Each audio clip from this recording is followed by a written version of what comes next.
Hey there, this is Dr. Pam Perry, and we are doing our Amazon Live today, as well as doing our Facebook Live, and we're also doing YouTube Live. So we're all the way live today. And so, right after this, I'm going to be bringing up my guest, Dr. Becky Whetstone, and we're going to be talking about this book here. I think I want out. Yeah, that's what it sounds like. Like, I think I want out. Out of what? Out of a marriage, out of things. So we'll talk about it right after this. Hey yo, kick back, relax, let's dive in the page. Pam Perry picks got the books for your brain. From fiction to non-fiction, all genres insane. We coming through showing love to the lit game. Greatest stories ever told, gotta find your pick. Imagination running wild, ain't nothing slick. Get lost in the pages, let your mind drift. Pam Perry picks got your brain in the bookshelf vibe. Turning the pages with pride. Pam Perry picks got the words by your side. Bookshelf vibe, turning pages with pride. Pam Perry picks got the words by your side. From the classics to new, we got the books for you. Get your mind right, let the knowledge accrue. Bookshelf vibe, expanding horizons by Pam Perry kicks, keeping readers satisfied. Books up high, knowledge we can't deny. Get your reading on, your book one fly. Click cover image. Hey there. So let me just tell you a little bit about the book before, because I've got this great details that have been sent by our friend Joanne. So I think I want out what to do when one of you finds the end of your marriage. And so this book really offers practical guides and hope for navigating the marriage crisis or a marriage crisis.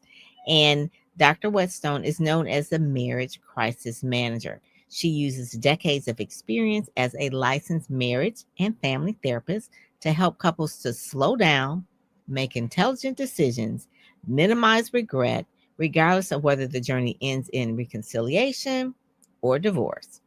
With a clear explanation, practical exercises in this particular book, and actionable strategy, she empowers readers to approach their marriage crisis with rationality and self-care. There she does. There she is. How are you? So the I'm doing marriage good. crisis manager, Dr. Becky, like really, that's some name to have, right? When people see you coming, it's like, here comes the marriage crisis manager. So, I've already wrestled with a few marriages today. whew, oh my goodness, that has got to be a tough job. So let's do a little backstory about how you got into this. You've been doing it for a while and Mhm. really landed as this is like your dream come true book. This That's right here. exactly So it right. It's came my out, life's mission right there. yes, and it came out yesterday. So I I'm can't matching with believe it it. here because I'm so excited about it, right?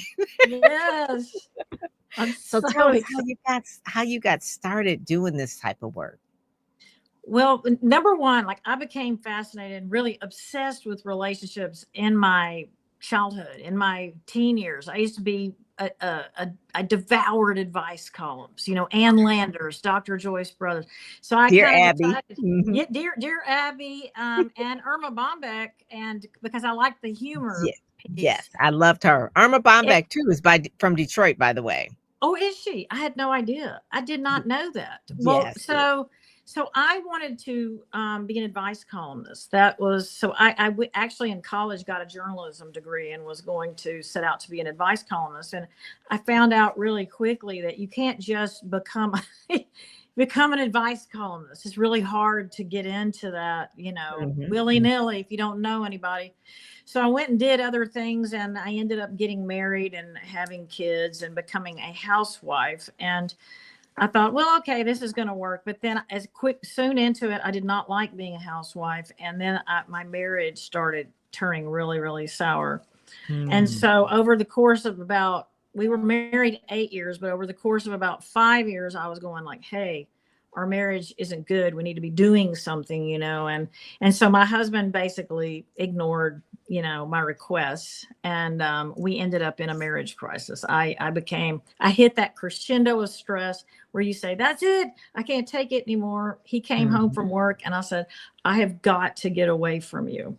And so he goes, 'Cause I'm I not think I leaving. went out, right, I think that's I want. I'm not. And I told him I didn't know what I wanted, but I had to get away from him, which is typical of how a marriage crisis begins. And so he goes, well, let's go to the marriage therapist. And we did. And the marriage therapist found out I was zero motivated to work on the marriage. And because I was zero motivated, he said, Becky, there's nothing I can do for you. And he sent us away to manage this very volatile, crazy situation on our own. And we made an absolute mess. Knowing what I know now, I mean, we were just ridiculous in the terrible decisions that we made. And these things affected our children. We had a 6-year-old child and a 3-year-old child. And so we ended up, heading toward divorce very early on to it because of how we managed it. And when it was over, and now years, I've seen how this has played out and how it's affected everybody. That's really bothered me. And I just wondered why the marriage therapist couldn't direct us or give us advice. Like what's going on there? Why couldn't they help us? So I decided, and later on I got a job at a newspaper and wrote a relationship column in the San Antonio Express News. And it was super popular. And I was there for like 5 years. Okay. So you did it. I did, but they wouldn't let me write a Q&A. I had to write stories. So it was more like Carrie Bradshaw, Sex in the City. I was writing about being a single mom and having kids and everything. But not the Q&A where you could really No, they wouldn't let me. They wouldn't let me be Ann Landers. And I, I love that. So after that, I left the paper, and after 5 years, and I went to graduate school to become a marriage and family therapist, because people would say, man, Becky, you're obsessed with relationships. And they would have me on all the local TV shows and radio shows talking about relationships, but they'd go, you have no credentials. You're just a person. Yeah, they do kind of want people to have. I don't know if Ann Landers and them had credentials, but did not. I did not think so. Yeah, the Dear Abby and Ann Landers. Well, Dr. Laura did.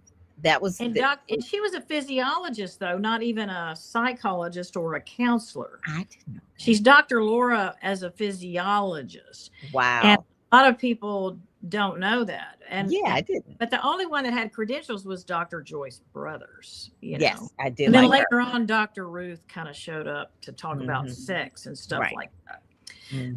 But I went and got those credentials. And then, while I was in school, every time I had a research opportunity, I said, I'm going to find out what could have been done in a marriage crisis, because this is nagging at me. The voice in my head said, you have to figure this out. And I ended up doing my dissertation research on it and spent a year reading all the research and studying everything I could. And the stuff that I found out blew my mind. I was like, oh my God, there is some wonderful information out here for people. Nobody knows what it is. And marriage therapists aren't telling couples in crisis about this. And so then I got this burr in my saddle that said, you are going to have to be the one to put this information out there.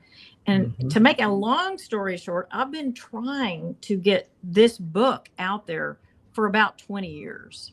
Wow. It's taken me a long time because, it's very hard to get a book published. It just really is.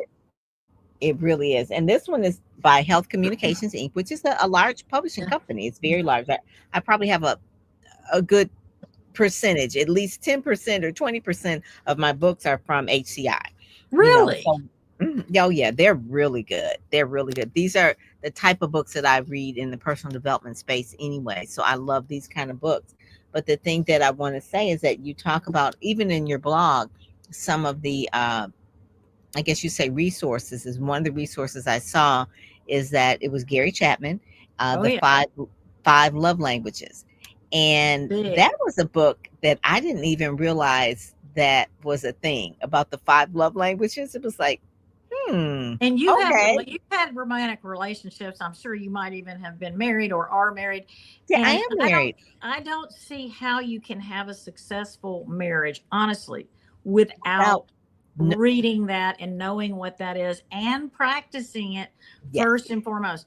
All my friends that get married, I give them a copy of that book. And I write something. I write something in the front going, just do what it says in here. Yes, just make sure it is so true, because you could think that they really like words of affirmation, but they really want time. And it's Yeah. not just with marriage relationships, it can also be with family members. So my mother appreciated time as her is service or things, that require time, where I was always Yeah. buying her gifts. So we didn't get along for a long time till I read that book, and it was like, oh, so she Oh cares yeah. nothing about the gifts. Oh, She wants me to sit with her with spend the time. And I'm like, but she couldn't have articulated that unless we have read about it and knew what to do. That's why I'm exactly. such a big proponent of books. You need to read about it, and your book has exercises as well. It So has that's the other extra. part. It's totally like when you're unhappy in your marriage, even before you hit a marriage crisis, it would be very beneficial to read the book, because you might be able to prevent a marriage crisis. If in the first half of the book, it's about leading, the leading. What is the marriage crisis? How does it happen? How does it lead up? And it gives you lots of advice about how to head it off at the pass if you can. Because Mhm. one of the biggest problems is the person who's the decider, the person who's going to decide to divorce, possibly, they are going through a deterioration process, and they keep it to themselves, and they keep it a secret. They Yes. just have an internal journey of, I'm so unhappy, I don't like what's going on here. Mhm. And I'm screaming at people in this book to not keep the secret, to bring it out as soon as you know it's serious. And Mm. I give the stages of a dying marriage in there. And if you, it's like cancer. Mhm. And I tell people, when you hit stage 2, you have to talk to your spouse or go to a marriage therapist and start working on it to hold off a marriage crisis and prevent it. Mhm. So it I, really helps people diagnose exactly where they are in this process and how serious their marriage problems are. I like the fact that what you said is that there is one decider in the Yeah. marriage that keeps it quiet, Yeah. that they want to leave, that I think I want out. It's just like it comes out of the blue. And I want to say, unless it's usually the woman, just this from my 75% circle. of the time, 75% of the time, it's Yeah, the woman who's the it's the decider. woman, and the men have no idea that the No, woman was that unhappy. no. Maybe on the outside they can see, maybe they've gained a lot of weight, maybe they are more recluse, whatever it is, or maybe they are just drinking too much, whatever. They just think it Mhm. has nothing to do with them. And then all of a sudden, it's like, I think I want out, because, like you said, they've been having this internal conversation about themselves. And I think it was one part you said they're sitting on the porch, always wondering, like, I think I want out. And they're They're just really having going, divorce fantasies. They have these yes, fantasies that of, was it. if I could just get out of this marriage, my life will be a fantasy land of Yes, wonderful things. yes. And I caution people that the divorce realities do not match the fantasies at all. Mm. And And a lot of for people the wish most they had part, known yeah. how bad it was going to be. It's just like when you try to warn your friends about how their lives are going to change 1,000% when they have kids, and they won't listen to you. And then they have kids, and they're like, "Why didn't you tell?" We did. We told you. Wait as long as you can. And Enjoy what your and freedom. because you even talk a little bit too about the financial part of Oh the yeah. divorce as well. So when people are having these divorce fantasies of thinking like life will be so much better, Yes. it's better with half the amount of income coming to the marriage, right? Like, how is that going to be possible? How would that be better? Well, And so a lot of times people don't realize that part, and they do need to have counsel about what that will oh really yeah. look like. And also too, if there's children involved, that's a whole nother thing. But what I've been finding, Dr. Becky, is that people have been divorcing that I know married 20 years, 25 years. Of course. And that's so shocking to me. And it's like, well, what happened? Did they have an affair? It wasn't nothing that was really like, oh my goodness, he punched me in the face and I'm gone. But it was like over the years, it was the little micro things that Oh added yeah. up, and Well, never ever once really looking at it as something that, oh, well, it's not that serious, and they'll just keep it in. And then after about 20 years, all of a sudden, a woman will just say, I think I want out. And he's like, what do you mean? What, we had a good life. We had a house, we had kids, we take vacations, da da da. And it's like, no, no, there are some, there are what you said, it's the stages that people need to read and realize. And they can Well, stop it. They well, can it's really like stop if it. you're not practicing the love languages, your love tank is going to empty out and you are going to become disillusioned in the marriage. And so Mhm. a lot of those 20, 25 year marriages end due to neglect, Yeah. due to people being, the stereotypical thing is the woman's focused on the kids and the husband's focused on the career. She may have a career too. So Yeah. she's completely overwhelmed and tired, you know, and then the man is a little tired and he's into his career, and they just let the marriage fall to the wayside. Mm. And so when their kids go off to college, they sit there and go, I Ah. don't know who you are.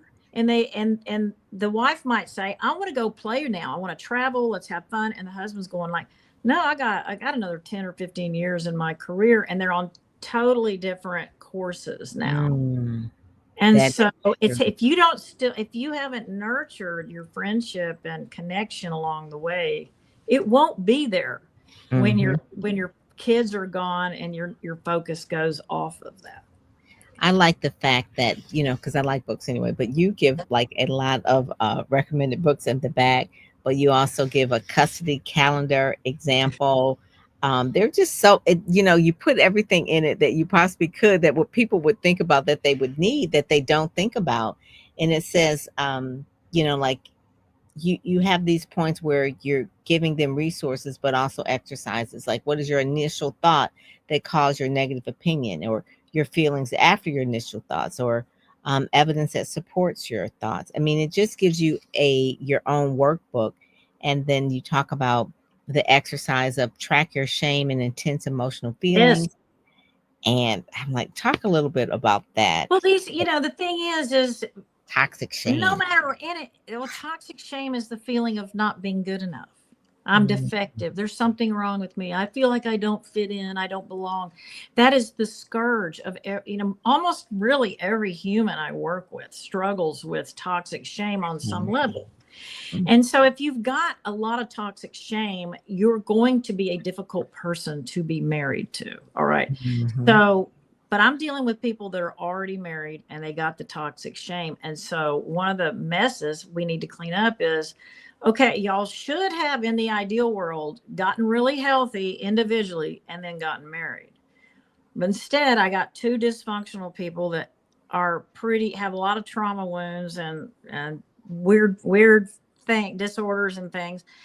And now we've got to go back and fix those things. We've Yeah. got to get each of you healthy as individuals. Do they And do it separately, or they do it as a couple?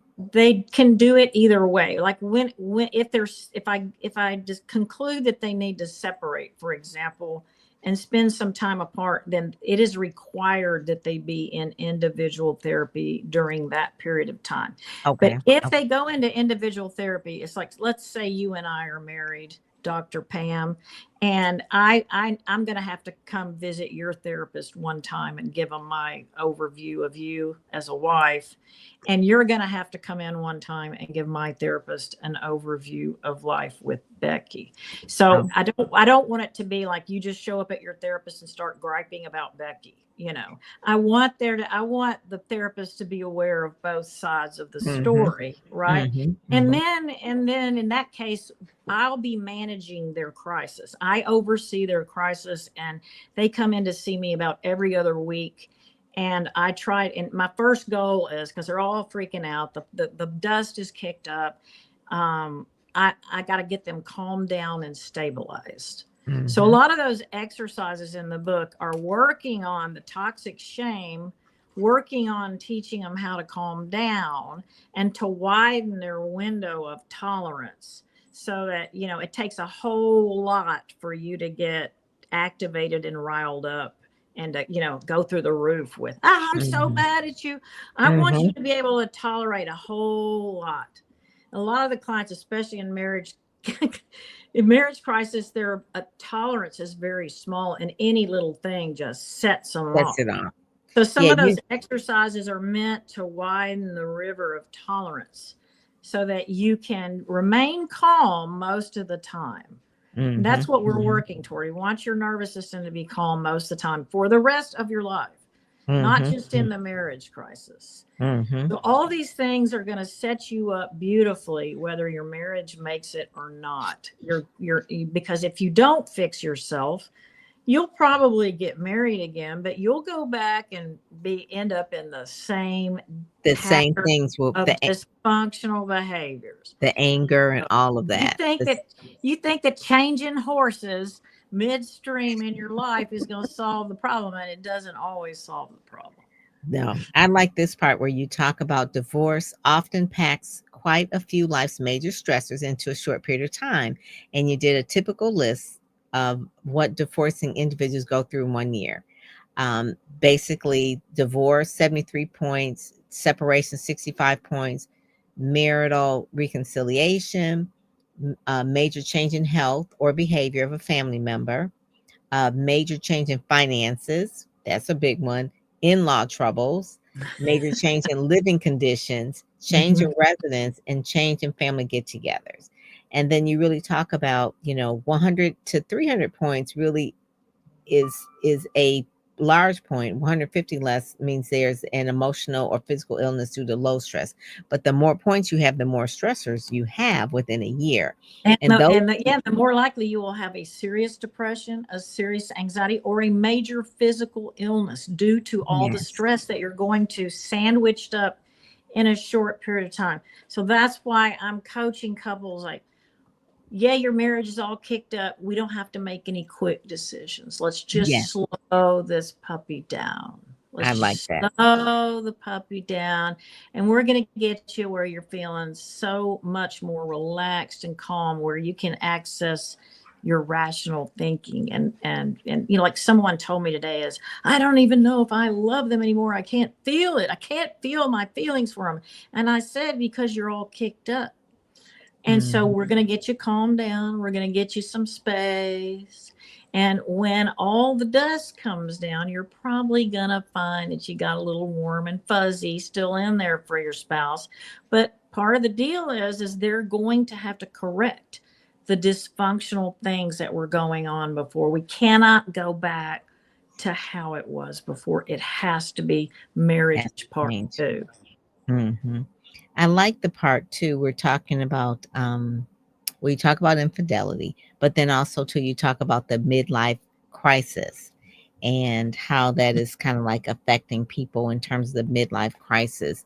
And that's what I kind of thought. I said, well, I find a lot of friends that will have divorce after 20 years or so.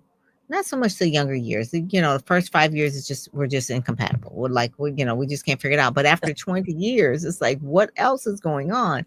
Do we say it's really a midlife crisis that causes a marriage crisis? Or like you said, was some trauma they brought to the marriage? How long does a person really unpack all of this when they're going through therapy? Does it take 6 months? Well, it just depends on how big a load of garbage and baggage they have brought into the marriage, and I see a lot of it. I really do. I mean, it's just amazing how high functioning people like you and me and, educated people, smart people, successful people have so much emotional trauma and baggage from their childhood, and where it shows up is in their relationships. Yeah. They can be very confident and reasonable and rational at work, but they're a banshee, wild and crazy at home, trying to control everybody, and they're in a bad mood. And so, I'm a Sherlock Holmes for trying to figure out what's going on with you. And I look at it like a big tangled knot of rope, like in your hand. I'm going to undo it one strand at a time and try to get you back to where the rope isn't tangled anymore, and you don't have all these dysfunctional root problems that are showing up in your relationship.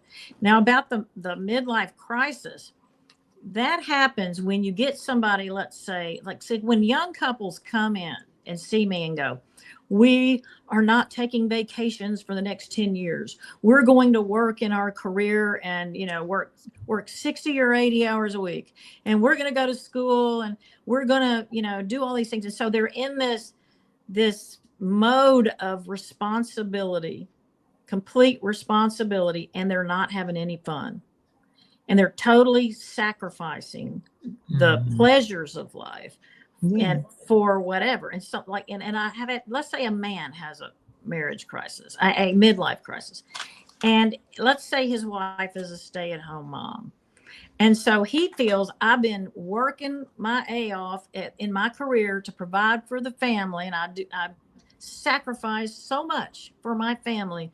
And my wife doesn't respect me. I don't have enough sex. I don't get any of my needs met, So about 35 to 45, they go, wait a minute. I put all this into my marriage and I haven't gotten very much back out of it. So you know what? I'm going to stop this right now. And I'm going to do everything for myself. And so that's like a person who's been conforming for many years and sacrificing says, I'm not going to conform anymore. I have to be myself. And they pop out of a cannon and they start doing wild and crazy things because it's like they've been let out of jail. Yeah. And so it takes about 2 years for them to stop doing the crazy things and come back to balance. But they may go buy a Porsche. They may get a girlfriend that's flashy or, all sorts of things that people say he's lost his mind, but he's really trying to find himself. Because he's been. But I tell couples, do not do all this sacrifice. You've got to have the balance of work and play to stave off a midlife crisis later on. Yeah. And that's probably from some kind of trauma of really just sacrificing so much. So, or maybe they just saw their parents do it and they're doing the same thing they saw their parents do. And it's like, it worked for them. They were married 60 years or whatever. So I'm going to do the same thing, but it's a different time. And expectations are different because of the culture of things as well. So let's say you had parents who were overachievers. And so you saw that that's what they value, right? My parents value that. So if I become an overachiever, they're going to approve of me and give me applause. But the thing about people who are overachievers and it's a scourge in our culture, people who feel they must overachieve. The problem is their whole self-esteem is based on what they achieve. If they're not achieving, their self-esteem's on the floor and they could even have a mental breakdown. So they've set this bar and they're always trying to reach this bar of success, or I'm worthless. I'm no good. And that's we the should toxic thing you never talk about. Yeah, and we should never let our self-esteem depend on money, beauty, success, how much education you have, or anything else. Yeah, exactly. It's something that comes from within. It's inherent. But a lot of people get in this trap of they'll go like, I had a client recently who told me he had to have $3 million saved by the time he was 35. And he was working he's a physician. If he would work a lot of hours, he could make $500,000 in 6 months. And what does he do? He ends up having an affair. Just his whole life starts crumbling before him. And I'm like, well, how's that decision to try and save $3 million by the time you're 35 working for you? Because it won't. Because he made himself very vulnerable. Because you work that hard, then you become vulnerable and say, I deserve to have. Yeah, you feel deprived. I want. Yeah, they always say, I'm doing this for my family. But I don't think they really are. I think they're doing it for their ego. Yeah. Or something that they saw growing up that they felt like that was the number. Like, what was that number for? So that's one of the things. And you really go into like mediation and law and all of this. So the book is juicy. I would say it's a Pam Perry's Picks. It's a juicy book. It's really good. When someone says, I think I want out, what to do when one of you wants to end the marriage. And like, I like the part where you said, you have these divorce fantasies, right? It's like, Yes. you need to read this book first, because it really is, no one got married thinking that they're going to end in divorce, even though 50% or more do, but you do need to have this book. So thank you, Dr. Becky, for writing. Pam, thank you. I'm so grateful that you have me on your show, and I thank you. I thank you. And I Oh, love that you read all the stuff that you did. Thank yes, you. yes. And the thing is, they can get it right on Amazon in real time. That is it. And Mhm, then also, too, they can go to marriagecrisismanager.com. You mhm. do not I teleclasses, do but tele, telehealth. telehealth. I can work with you Yes. individually or with your marriage, whether you're in crisis or not, you know. Yes, that So is it. That is yeah, it. Because of all that. Well, I think everything that you've been in has led up to this particular book, right? I Including doing the journalism, and then writing for the newspaper, writing relationship. I mean, yeah. all those things. So I'm trying to prevent unnecessary divorce, wise, intelligent decisions, and doing right by our children in the process. yes, that is so true, because they're the casualties Absolutely. in the divorce, right? They didn't ask for that. That's It's like exactly right. that is the casualties. So thank you so much for joining us today. This book is called I Think I Won Out. It's out actually yesterday was the first day. Kindle and paperback. Obviously they can get it, but they can also get it on Kindle and paperback as well. And it'll be audiobook soon.